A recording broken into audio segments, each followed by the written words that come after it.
The next portion of the question, part 4. I read your profile and found that you live in San Diego, and I think you definitely could answer this question. I live in Santa Barbara, and the weather fluctuates between low 50s to low 70 degrees in one day, outside temperature. I called the local pet stores, and they said I can just keep him at room temperature and he will be fine. Well, some online websites say that the best temperature of Betta Fish is 74 to 78 degrees Fahrenheit, because at this temperature range, bettas can live long. I'm wondering whether I need a thermometer for my Betta Fish. Well, the short answer of the question is yeah, I think you should get a thermometer for your Betta Fish. Thermometers are super cheap.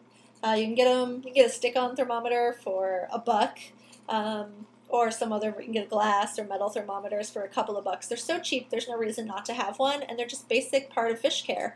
You just need to monitor your water temperature. It's important, and so being so cheap, I say go ahead and get one. And that said, the second part of the question, I answered it in reverse, but yes, I would say 78 degrees is perfect for bettas. It's exactly where they like to be. It's warm, it keeps them active.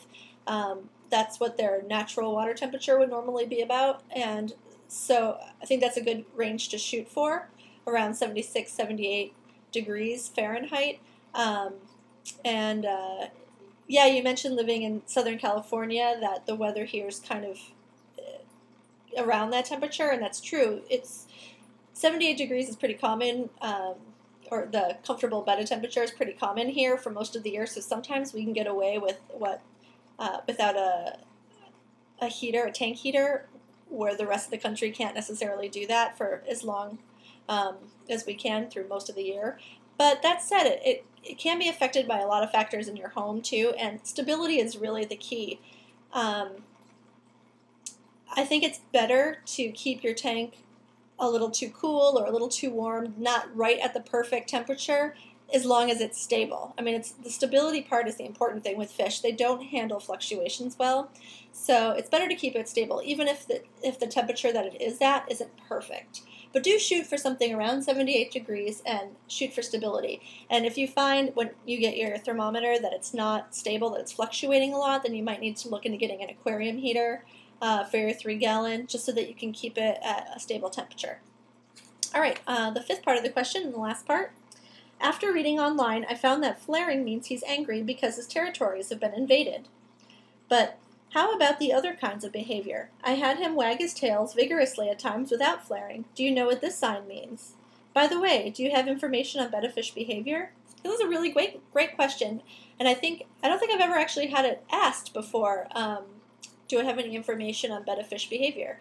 Well, I do, and as many of you know, I'm going through a major redesign of nippyfish.net, the website scheduled to launch early in the new year, and I'll see if I can put together something for you guys on betta fish behavior.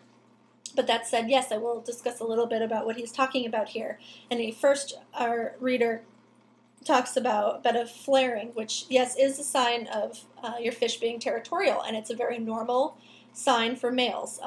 They will flare their gill covers out, fish style, and use that to look really big and mean and scare away other males, and that's totally normal, as you've seen. And the betta tail wag that you're describing, also totally normal, though I don't know if we've ever studied betta fish to such a degree that we really know what it means when they do that. But it seems to be a pretty positive behavior. It's something I see my fish do on a daily basis, and they tend to do it when I first approach their tank. They'll come right over to the glass and meet me and wiggle their tails. And when I go to feed them, they wiggle their tails. So it seems to be almost like a begging behavior, and I'm not sure why they do it.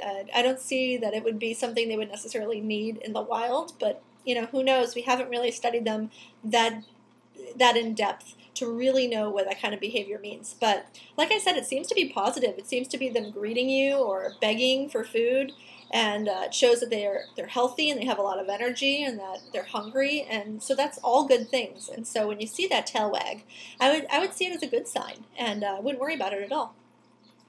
And just to finish up his email, it says, "I'm so sorry I'm asking so many questions." Don't feel sorry. That's what we're here for. Ask questions. It's because I trust you much more than other folks who set up betta websites just to sell their products. Thank you so much in advance. Well, you're welcome. I'm happy to answer the questions. Just like you, I started out When I first got my bettas, they were living a few months, then they'd get sick and die, and I'd get a new one, they'd get sick and die over and over. And finally I got sick of wondering, and I was going online and started researching, and I got all kinds of messed up answers and things that made no sense, weren't based in any kind of science or contradicting information. And, I just decided I'm going to put together a website of information that's either based on science or just makes good sense, information that seems like the theories are based in some kind of science or something that makes sense to me and isn't just based on someone's guess.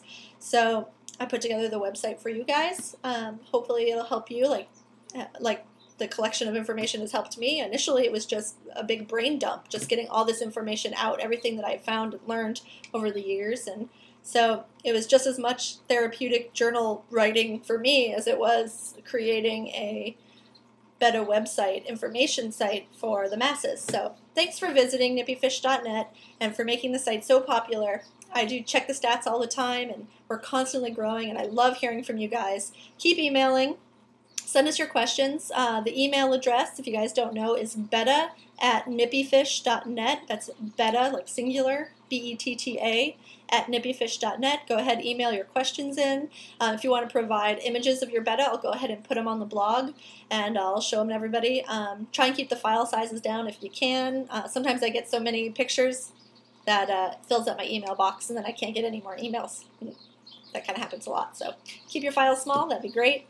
And if you guys liked this video blog, we'll try it again another time. And next time, I'll introduce you to my fish in my fish room, which you can see around me here. I got some over here and some behind me. And I'll walk you around the fish room and show you some of the fish we have here. And thanks again for being patient while I fumbled through this video blog. See you guys around. Please don't forget to visit nippyfish.net. Thanks, bye.